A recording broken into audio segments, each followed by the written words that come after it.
Cuando quieras. Bueno, muchas gracias, Tatiana, por la presentación y por la invitación a compartir este espacio con colegas de toda la región y, bueno, de todo el mundo, porque según han ido poniendo en el chat también alguien por Italia, también por aquí por Europa. Y, bueno, es un placer poder compartir estas reflexiones que yo creo que van a ser necesarias. Voy a tratar de ser lo más ilustrativo posible, de lo más conciso posible, para que podamos salir de esta sesión con un aprendizaje, con un análisis de una situación crítica, pero también con alguna pincelada de lo que puede venir a partir de o al finalizar esta pandemia que estamos viviendo en estos momentos. Bien, como se ha presentado al principio, vamos a abordar el impacto de la pandemia en la sociedad latinoamericana y caribeña, una región que presenta grandes desigualdades estructurales y grandes, digamos, nudos críticos muy complejos, tanto por la parte de los ingresos, por la desigualdad de ingresos, como desigualdades sociales, desigualdad de género y otras que vamos a ir viendo a lo largo de esta presentación. Una situación muy compleja que vamos a ir explicando poco a poco, la que, digamos, os recibe a la pandemia en un momento excesivamente delicado. Bien, ¿qué ocurre con la llegada de la pandemia en la región, en América Latina y el Caribe? Primero, cabe remarcar que estamos hablando de una región heterogénea con una diversidad de países, y aunque aquí se haga un análisis conjunto, evidentemente cada país, incluso cada subregión, presenta pues unas cifras, presenta unos impactos. Lo primero que cabe recordar es que América Latina es una región de países de ingreso medio. Hay alguna excepción, que sí, que países que se consideran de ingreso bajo. Y se puede decir, ya ha pasado pues este primer año y medio de pandemia, que la región ha sido la más afectada del mundo. América Latina tiene el 8,4% de la población y, sin embargo, presenta alrededor del 30% de fallecidos, lo que supone más de 3 veces la representación de la población. ¿Y esto a qué se debe? Esto se debe a muchos de estos nudos estructurales, estructurantes de la desigualdad, y entre otras que la pandemia ha puesto a la región ante un espejo de su propia realidad. La crisis se ha cebado, ha golpeado sanitariamente, pero también, y muy duro, económicamente, y, como digo, interactuando con de la región.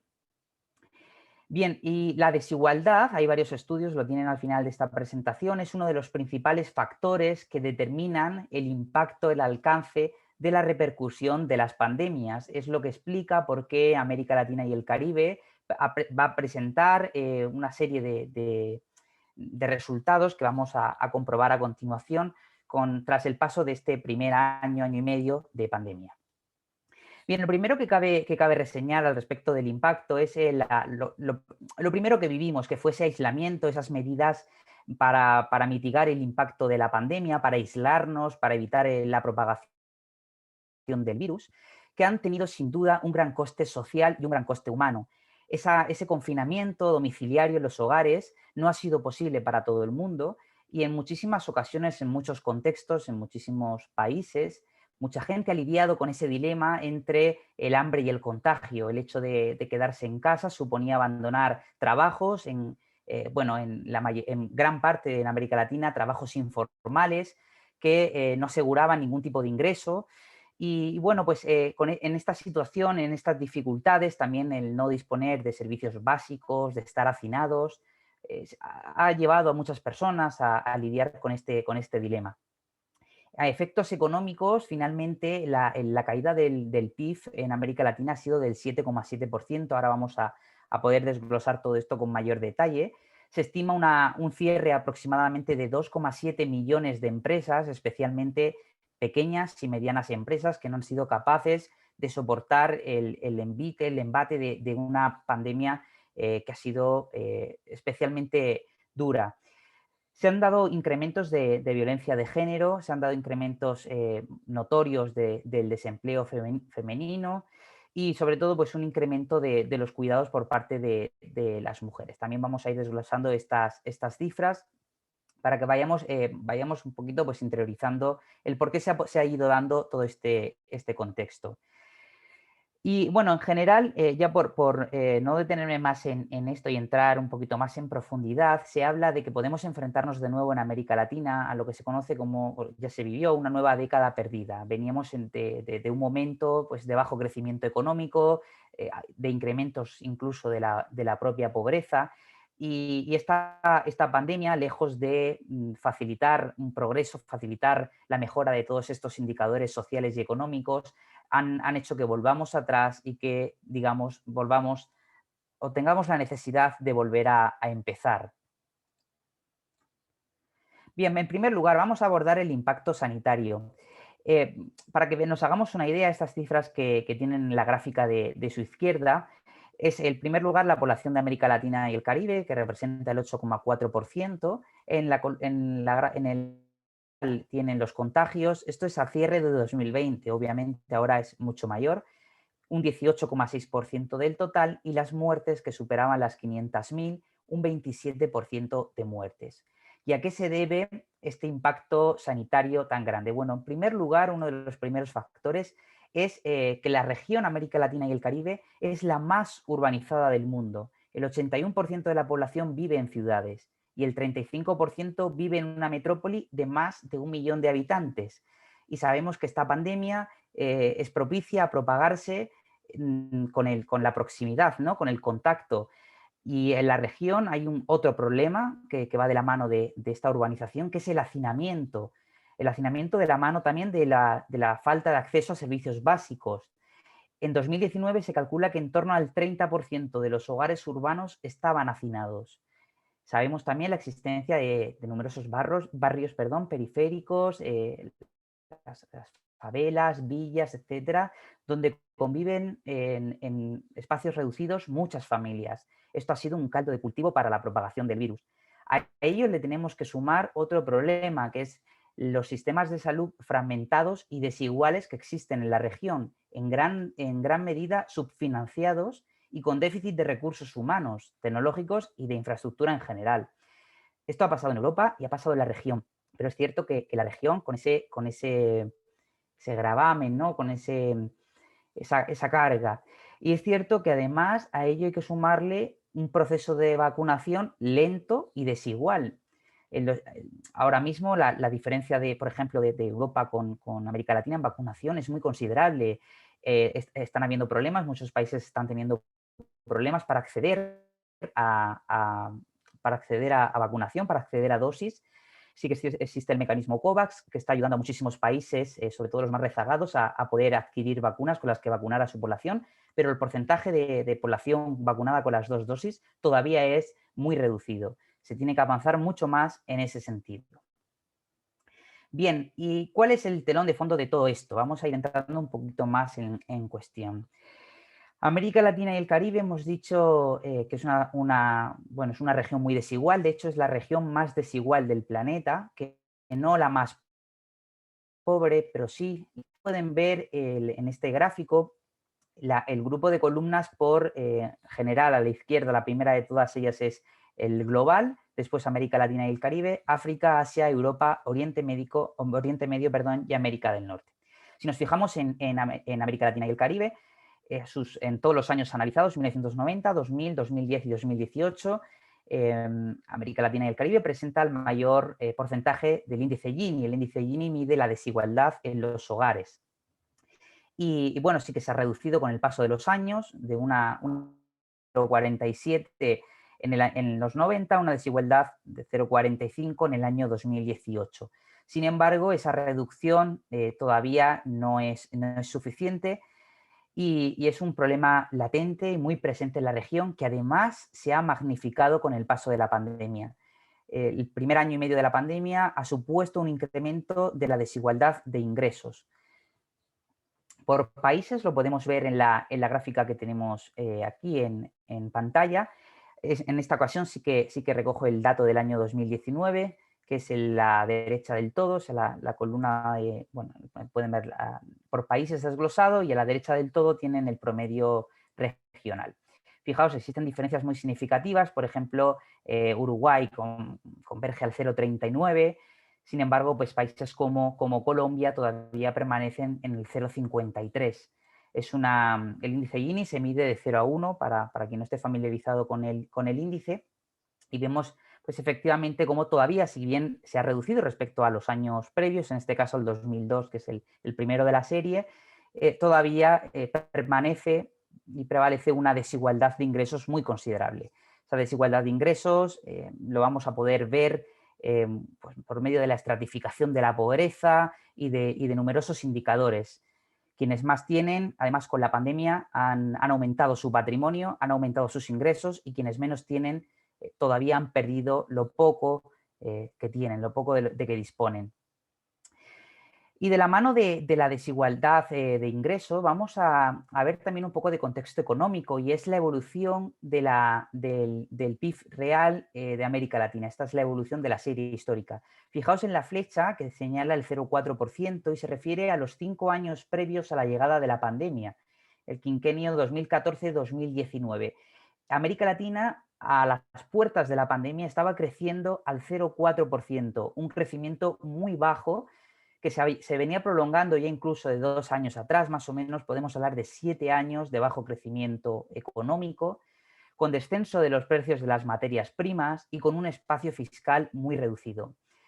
¿Qué ha supuesto para una región que venía creciendo al 0,4? Pues el impacto de la pandemia ha provocado, como pueden ver en el año 2020, una caída del 7,7% del PIB. En este caso, en toda la serie histórica que tenemos en pantalla, la caída más pronunciada. Es cierto que para 2021 se prevé un crecimiento, pero para poder llegar a los ritmos de crecimiento previos a la pandemia se prevé que se tenga que esperar a 2023 o 2024. O sea, una situación compleja porque Europa, las proyecciones para Europa, por ejemplo, de crecimiento son mayores y más cortas en el tiempo. Esto dificulta más todavía la necesaria recuperación, y esa recuperación inclusiva que no deje a nadie atrás. Pero además hay otros económicos, y es el endeudamiento de la región. Podemos comprobarlo, un segundo, podemos comprobar en el gráfico de la izquierda el aumento que se ha dado del gasto social en los países. Efectivamente, el año 2020, con la pandemia, los estados han tenido que salir al rescate de empresas, al rescate de familias, de personas, y ello ha supuesto un incremento del gasto social, pero que no ha llevado aparejado un aumento de los ingresos, sino todo lo contrario. La línea azul, la inferior, ven cómo ha caído, cómo caen en el año 2020 los ingresos. ¿Esto qué consecuencias tiene? La gráfica de la derecha, ese incremento de la deuda pública del gobierno central en América Latina y el Caribe, que asciende al 56,3%, en la más alta al menos en esos 20 años. Bueno, esto se debe a varios factores: la caída de las exportaciones, por ejemplo, en torno al 15%, la reducción de los ingresos del turismo, sobre todo de gran peso, de gran importancia en el Caribe, para los países del Caribe. También una disminución del 25% de la recaudación fiscal, y ese aumento que hemos comentado de casi un 2,5% del PIB de los países para frenar, para mitigar los efectos de la pandemia y poder pues echar un salvavidas a tantísimas personas y familias que se han visto en una situación tan complicada. Y bueno, esto ha disparado el déficit fiscal, como hemos visto. Esta situación todavía es más compleja para el caso del Caribe, y es un nuevo reto que asume la región, y es esa necesidad de poder acceder a financiación para poder solventar este y otros problemas que se están generando como consecuencia de la pandemia.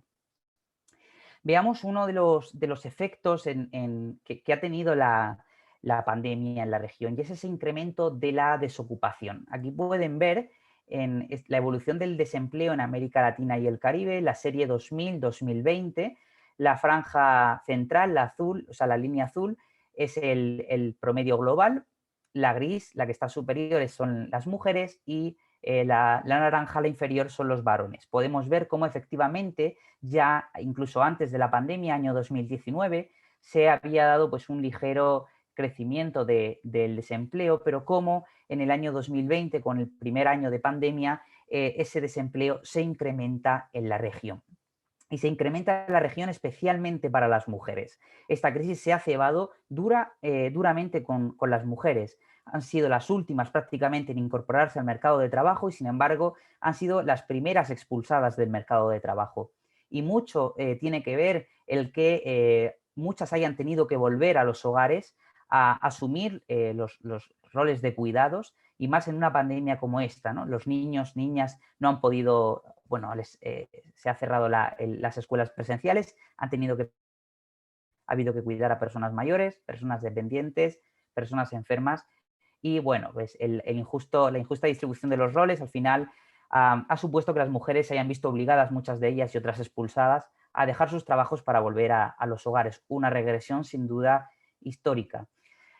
Pero es que antes de la pandemia, más del 30% de mujeres en América Latina y el Caribe no participaban en el mercado laboral por estas razones familiares que estábamos comentando. Y aquí en esta gráfica pueden ver las mujeres de 20 a 59 años que se encuentran fuera del mercado laboral por razones familiares en torno al año 2019 y por países. Y además lo pueden ver desglosado por quintil de ingresos. Quintil 1 son los quintiles de ingresos más pobres y quintil quinto las personas, grupo de personas de mayor ingreso. Podemos ver cómo efectivamente en todos los países, a menor medida que el quintil es menor, que es inferior, mayor porcentaje de mujeres que no participan en el mercado laboral porque están en los hogares, o sea, no están en el mercado de trabajo porque están por razones familiares en los hogares. Se habla aproximadamente de un retroceso de 18 años de participación de las mujeres en el mercado de trabajo.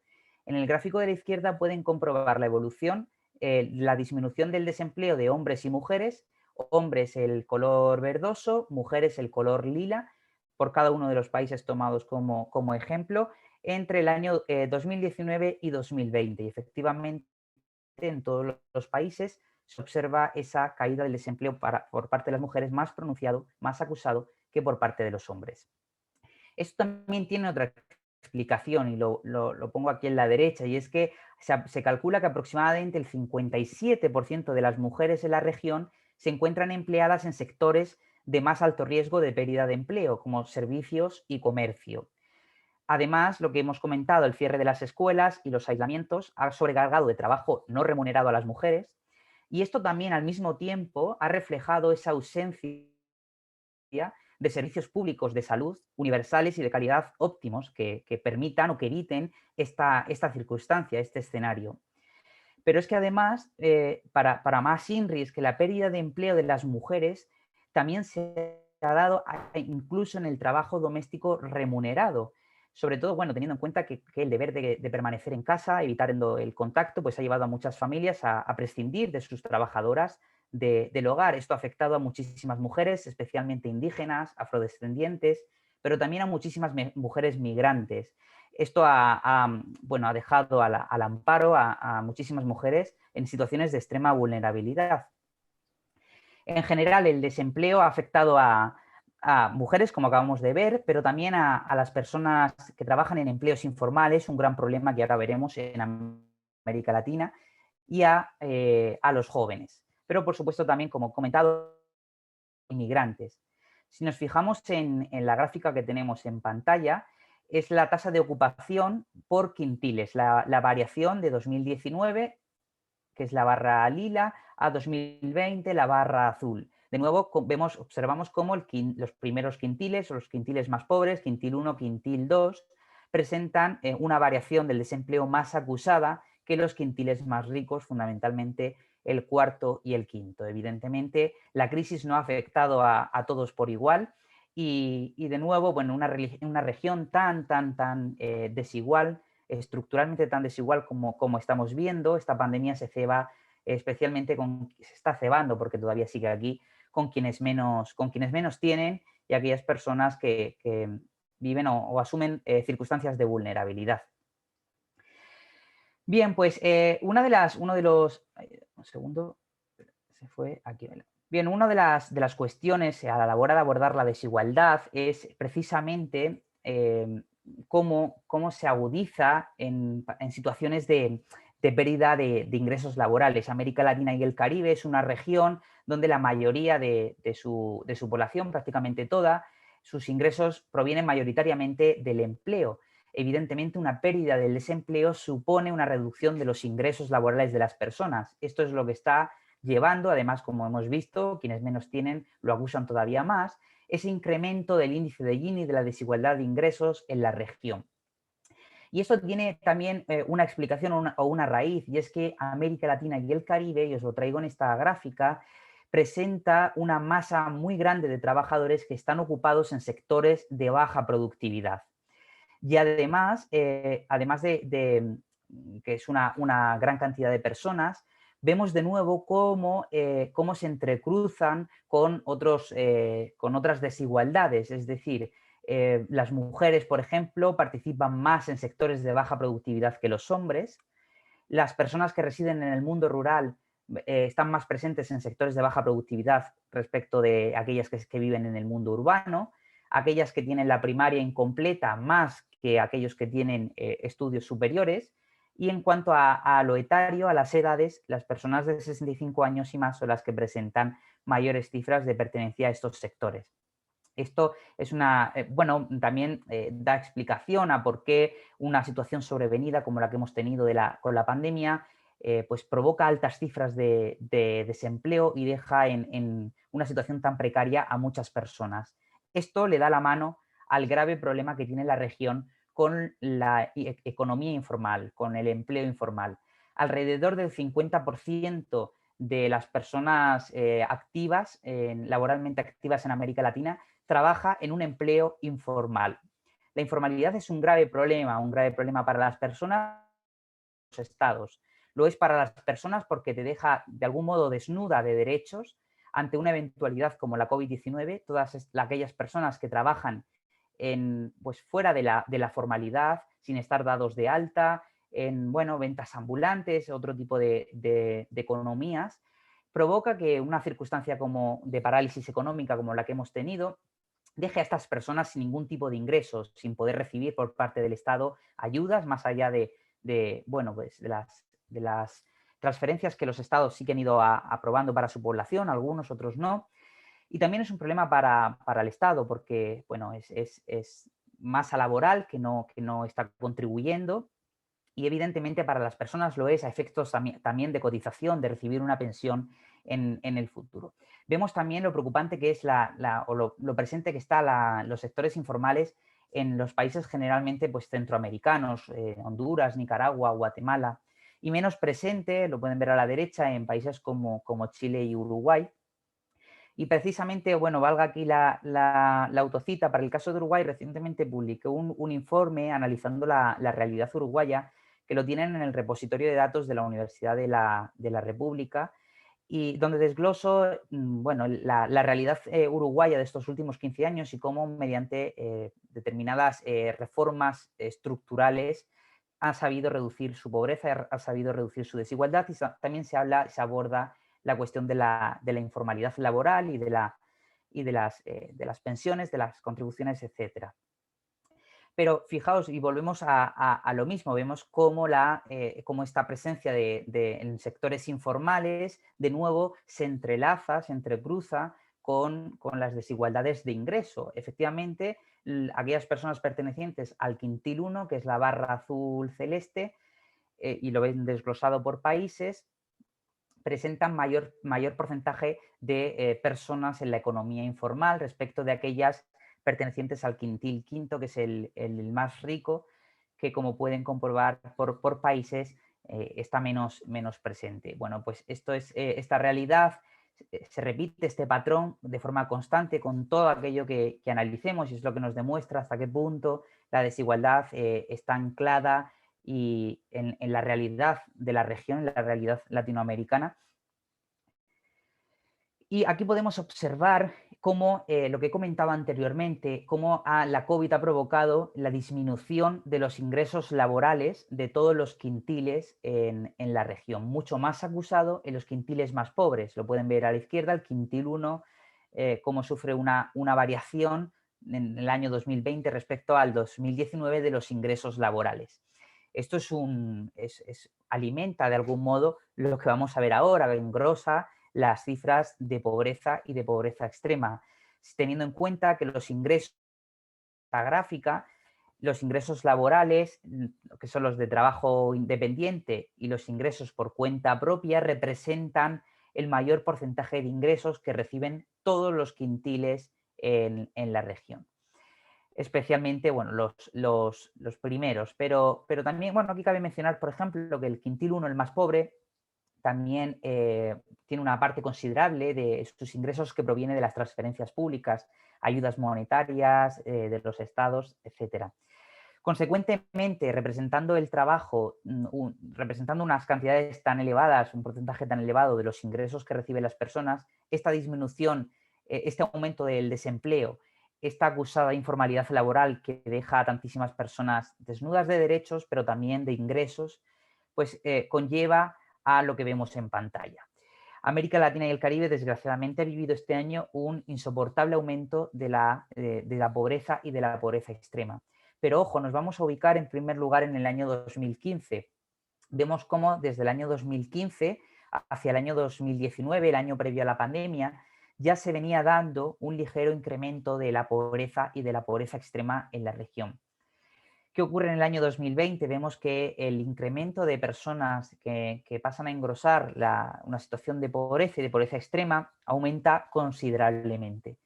Este aumento de la pobreza y la pobreza extrema supone un retroceso de 10 y de 20 años respectivamente. Es decir, es una vuelta atrás, prácticamente una vuelta a empezar en el tiempo. Es cierto que antes de la pandemia no veníamos bien, pero la pandemia nos ha hecho regresar. Esta situación podría haber sido mucho peor. Y fijaos en este dato.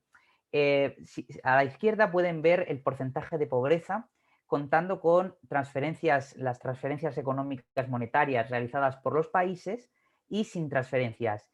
Como podemos observar con transferencias monetarias, en el año 2020 la pobreza aumentó respecto del 19 del 30,5 al 33,7. Si los países no hubieran realizado transferencias a los estados, a su ciudadanía, se prevé que la pobreza hubiera podido ascender al 37,2%. Y fijaos con la pobreza extrema, se pasa de un 11,3% a un 12,5%. Si no se contaran las transferencias realizadas, se podría estar hablando de casi un 16% de pobreza extrema. En la derecha lo podemos ver en millones de personas para verlo de una forma más tangible. De 187 millones de personas a 209 actualmente. Al cierre del 2020, que podrían haber sido 230 de no haber contado con las transferencias. Y lo mismo con la pobreza extrema, que podrían haber sido 20 millones de personas más las que hubieran pasado a engrosar las cifras de pobreza extrema. Y a la derecha os traigo algunos datos que son bien interesantes al respecto un poco del esfuerzo que han hecho los países para tratar de mitigar el impacto de la pandemia. La CEPAL ha calculado que las transferencias en 32 países de la región han cubierto alrededor de 326 millones de personas, casi el 50% de toda la población regional. También cabe contar el impacto que ha podido tener la ayuda de las remesas familiares que han llegado a alcanzar montos récord, por ejemplo, en México y en Centroamérica, y que también ha ayudado a muchísimas familias a poder llevar unos meses tan duros para toda la población. Y como he dicho anteriormente, de no haber sido por todas estas medidas que han paliado un poco, no han resuelto, evidentemente, porque encima además se ha incrementado la pobreza y la pobreza extrema, pero sí que de algún modo han paliado, han evitado que vaya a mayores. Si no hubiéramos contado con estas ayudas de los estados, estas transferencias monetarias, etcétera, el índice de Gini se hubiera incrementado del 3% a casi el 6%. Porque quienes más tienen, si bien han sufrido en menor medida, la inmensa mayoría ha preservado su situación, como estamos pudiendo ver en la documentación que estamos aportando. Además, vemos cómo esta pobreza y esta pobreza extrema en la región, aunque estos datos son previos a la pandemia, los datos actualmente simplemente confirman esto que pueden ver aquí, no afecta por igual a todo el mundo. De nuevo, se entrecruzan las cifras de pobreza y pobreza extrema con los ejes, con las estructuras desiguales de la región. Efectivamente, una de ellas es el área de residencia. La pobreza está mucho más presente en el mundo rural que en el mundo urbano. Está más presente en mujeres que en hombres. Está más presente en jóvenes y esto es especialmente preocupante. Está más presente en personas indígenas y afrodescendientes respecto de personas no indígenas y afrodescendientes. Y está más presente en las personas desocupadas. Pero ojo que también hay alrededor de un 20-21% de población ocupada que está en situación de pobreza y un 6% en pobreza extrema. Es decir, también es un gran porcentaje de población que el hecho de trabajar no le está suponiendo dejar atrás la situación de pobreza o de pobreza extrema. Pues en un contexto de pandemia, esta situación se ha magnificado, se ha agrandado y este problema está enquistado. Y además vamos a hablar ahora de los estratos medios. Podemos observar en las columnas de la izquierda, la primera es el año de 2019 y la segunda es el año 2020, prepandemia y primer año de pandemia. Los estratos con ingresos inferiores a 3 líneas de pobreza aumentaron del 76 al 79,4%. Esto es un aumento, como podemos ver en esta gráfica, de alrededor de 491 millones de personas en el año 2020 respecto al año 2019, que suponían 463 millones de personas que están en una situación de vulnerabilidad, es decir, que tienen ingresos bajos y medios bajos. Esta masa tan amplia de población con ingresos bajos y medios bajos es una población muy susceptible de vivir situaciones como las que estamos analizando, ¿no? De situaciones extremadamente complejas. Bueno, pues esta masa de población ha crecido y ya representa en torno al 8 de cada 10 personas en América Latina que son vulnerables. Esto exige, y es un mandato para los propios países, el ser capaces de desarrollar sistemas de protección social universales, de avanzar hacia estados del bienestar que protejan a la población y eviten que las cifras que hemos visto con anterioridad se acrecenten. Otro problema estructural que presenta la región es la cotización o la afiliación a pensiones, a sistemas de pensiones. Actualmente, aproximadamente solo el 47-48% de la población latinoamericana está afiliada o cotiza a sistemas de protección social, una situación especialmente delicada si lo analizamos según la estratificación social, como podemos ver en este caso por deciles. Los deciles más pobres, 1, 2, 3, incluso el cuarto, presentan cifras muy reducidas, en torno a un 30-35% de personas pertenecientes a esos estratos de ingresos que cotizan en sistemas de protección social, a diferencia de lo que ocurre en los deciles de ingresos más ricos. Además, de nuevo, podemos observar en el centro cómo el mundo rural, las personas del ámbito rural están menos presentes, cotizan en sistemas de pensiones, hay menos porcentaje que cotizan, y bueno, de algún modo también en las personas asalariadas y no asalariadas. Esto es un problema muy grave, un poco volviendo a lo de antes, el hecho de que haya tantísimo porcentaje de población desprotegida en la región o que no tenga garantizado un sustento económico cuando finalice su edad laboral, de trabajo, ¿no? Que no puedan acceder a jubilación. Esto engrosa luego las cifras de la pobreza y la pobreza extrema a la que mucha gente adulta mayor acaba bueno, llegando, por desgracia. Es cierto que se han desarrollado mucho las pensiones no contributivas para suplir este problema, pero en general vemos que bueno, es una realidad preocupante en la región. Y la pandemia de la COVID-19 impacta además en un momento en la región donde sus administraciones públicas tienen recursos insuficientes para hacer frente a todo esto. Un gasto sanitario elevadísimo, muchísimas empresas cerrando, la actividad económica cerrándose. Bueno, pues tratar de ayudar, de poner un salvavidas a todo el tejido social ha sido complejo y muy difícil. Y esto tiene también una explicación, el por qué las administraciones públicas en América Latina tienen esos recursos insuficientes y lo pueden ver aquí en la pantalla. Uno de esos principales problemas es la recaudación tributaria en América Latina y el Caribe. Para que lo puedan comprobar, mirar las dos columnas de la derecha, América Latina y el Caribe, el promedio, en la columna, la barra verde, tiene aproximadamente, recauda vía impuestos un 22,9% frente a la media de los países de la OCDE, que lo hacen en un 33,8%. Esto se debe al diseño de los sistemas tributarios en América Latina, que de algún modo prevalecen o le dan mayor importancia a los impuestos indirectos, que los pagamos todo el mundo por igual frente a los impuestos directos, es decir, la falta de gravar el patrimonio, la renta y la riqueza, que es un impuesto directo y que se puede hacer de forma progresiva. Esta falta de progresividad en los impuestos hace que América Latina y el Caribe ingrese menos de lo que debe ingresar. A ello se le suma una elevadísima elusión y evasión fiscal que está calculada, si no recuerdo mal, en torno a un 7%. Para que nos hagamos una idea de que es ese 7% del PIB, es aproximadamente lo que la región invierte en educación y en sanidad, si no me equivoco, junto. O sea, esa inversión, esa cantidad millonaria es lo que la región está dejando de ingresar vía elusión y vía evasión fiscal. Este problema, por ejemplo, Uruguay, como os comentaba antes, lo supo solucionar, lo supo solventar, y eso es una de las explicaciones que ha provocado que el caso uruguayo, la vía uruguaya, sea un ejemplo a nivel regional de desarrollo social. Y este es uno de los problemas que sigue todavía enquistado en la región y que hemos visto recientemente con lo que ocurrió en Colombia, cuando se quiere dar algún paso para reformar los sistemas tributarios, bueno, las movilizaciones que se generan, ¿no? En fin, eso es un problema complejo, pero es más que necesario abordarlo. Si no hay ingresos, no puede haber gasto, y eso es una rueda que gira constantemente.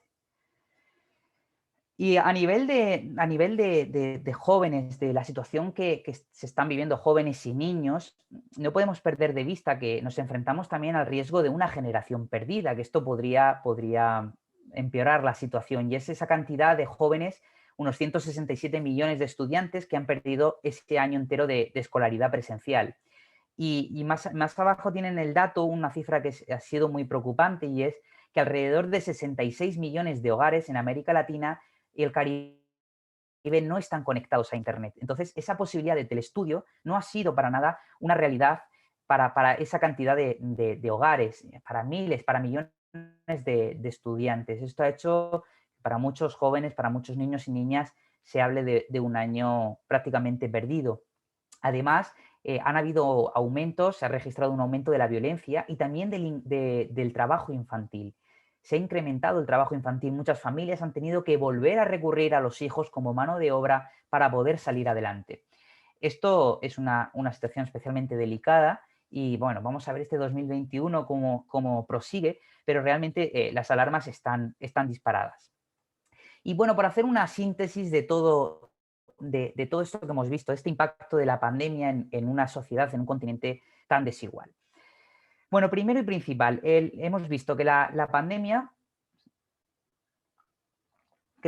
irrumpe en un escenario complejo. Veníamos de 5 o 7 años de bajo crecimiento económico, con un aumento de la pobreza, que lo hemos podido ver previo a la pandemia, y con crecientes tensiones sociales. La pandemia de la COVID ha profundizado las desigualdades estructurales que hemos visto. Ese empleo informal que existente, tan presente en la región, se ha incrementado. Hay una alta desprotección social, hay un porcentaje muy elevado en América Latina y el Caribe de población que está socialmente desprotegida.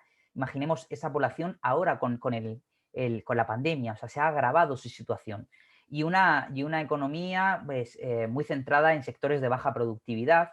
Todo esto ha dejado al descubierto nudos críticos en salud, como hemos visto, en educación y en cuidados. Respecto a esto último, la pandemia lo que ha magnificado es esa injusta división sexual del trabajo y esa organización social del cuidado, con un retroceso en décadas en inclusión laboral de las mujeres y con un impacto también que hemos visto bastante preocupante en jóvenes y en informales. Ahora mismo, ¿hacia dónde debemos de ir? ¿Hacia dónde debe de ir la región? Ya lo he comentado con anterioridad. Urge avanzar hacia un estado del bienestar que prime en este momento la protección social, una protección social universal, integral y sostenible. Esa es la única manera de que nadie quede atrás y que podamos tener realmente un crecimiento y una recuperación inclusiva. Y bueno, un poco por poner el foco ya hacia adelante, hacia el futuro e ir terminando la presentación. ¿Hacia dónde vamos? Como comentaba, como adelantaba. Pues primero, facilitar el proceso de vacunación a través del mecanismo COVAX. Ahora mismo, por ejemplo, España se ha comprometido a enviar a América Latina y el Caribe a inyectar al mecanismo COVAX una cantidad de, no me recuerdo exactamente, de millones de vacunas. Yo creo que ese es el camino. Los países que ya han tenido la oportunidad o están teniendo la oportunidad de vacunar a su población deben de hacer un esfuerzo por ayudar a aquellos que están teniendo mayores dificultades. América Latina y el Caribe necesita sí o sí financiación a largo plazo, que sea a bajo costo y que tenga ciertos periodos de gracia. Algunos países han podido tener acceso a bonos ODS, que es vincular determinada financiación al cumplimiento de determinados objetivos de desarrollo sostenible o a metas concretas de determinados ODS. En general, lo que obviamente se necesita, porque todo esto son paliativos, es un cambio estructural, un cambio desde la raíz, en la estructura productiva, con una reforma tributaria, como he comentado anteriormente, que luche contra esa evasión y elusión fiscal. Y, por supuesto, hay que atajar la cuestión de la informalidad laboral. Es un problema grave para las personas que están totalmente desprotegidas y es un problema para los estados y para los ingresos de los estados. Y de la mano de todo esto, América Latina y el Caribe, y más en un momento globalizado como en el que estamos, debe de seguir apostando por el multilateralismo y por una integración más allá de lo comercial, que es imprescindible. Nadie puede caminar solo en un momento como este, nos necesitamos y además nos necesitamos más que nunca. Nos lo está demostrando esta pandemia.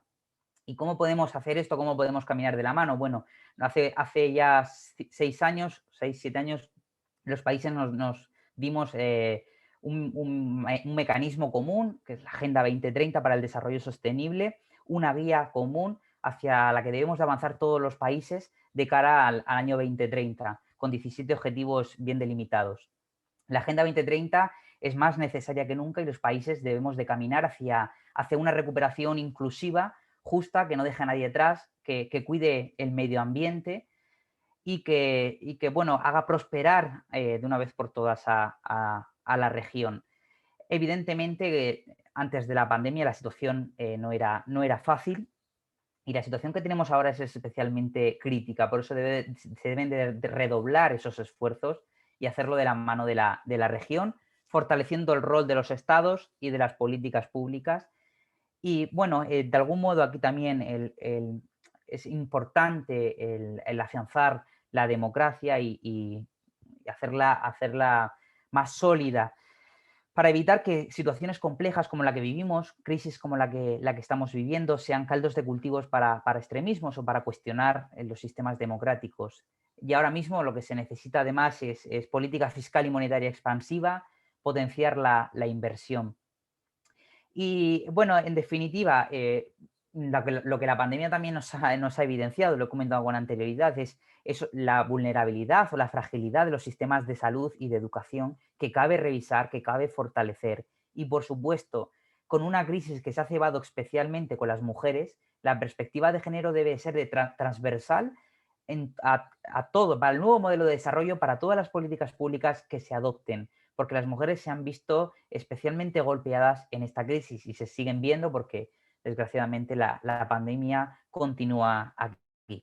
En definitiva, bueno, un pacto global para una nueva arquitectura financiera que ayude a América Latina a poder llevar a cabo todo esto. La situación es complicada, la situación es delicada, pero este año se prevé un poquito más de crecimiento y vamos a confiar que la vacuna pueda contribuir también a que América Latina y el Caribe salga y pueda salir lo más rápido posible de esta situación tan indeseable. La cuestión es que si no se atajan los problemas de raíz, el problema estructural, va a ser muy difícil solventar, ¿no? De algún modo, el problema real que existe en la región, que es una desigualdad social, una desigualdad económica, una desigualdad de género, que además se entrecruzan con otras desigualdades, como la desigualdad étnico-racial, la desigualdad identitaria, la desigualdad etaria, de género, etc. Eso es una realidad que se debe de atajar desde la raíz, desde la estructura.